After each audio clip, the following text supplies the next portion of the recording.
Hello बच्चों, let's read this question. The question says find the sum of first and natural numbers. तो यहाँ पर मैं की कॉन्सेप्ट लिख लेती हूँ.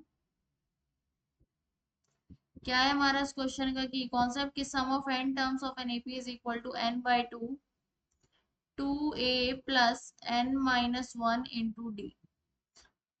अब हमें natural numbers first and natural numbers का सम निकालना है. तो नेचुरल नंबर्स लिख लेती हूँ मैं. क्या होते हैं 1,2,3,4 ऐसे ही चलते रहेंगे. ठीक है. अब यहाँ पर ये जो नेचुरल नंबर्स होते हैं वो किस में होते हैं? एपी में होते हैं, क्योंकि मैं हर टर्म में एक वन ऐड करूंगी तो मेरे पास नेक्स्ट टर्म आ रही है. देखो, वन में मैं प्लस वन करूंगी टू आ जाएगा, टू में प्लस वन थ्री. तो ऐसे ही एक फिक्स नंबर ऐड करने पर हमारे पास नेक्स्ट नंबर आ रहा है. सो दिस सीरीज किस में होगी? एपी में होगी. So this series is in an AP.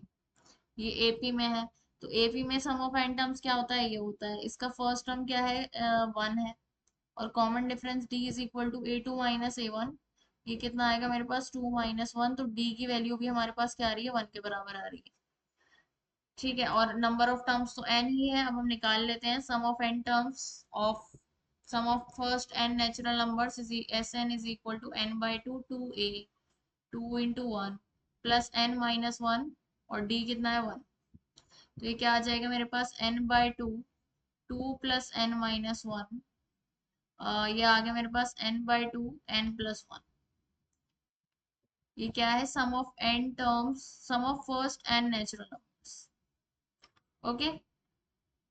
So the final answer is sum of first and natural numbers is equal to n by 2 into n plus 1. Hope you understood it well. Best of luck. Thank you.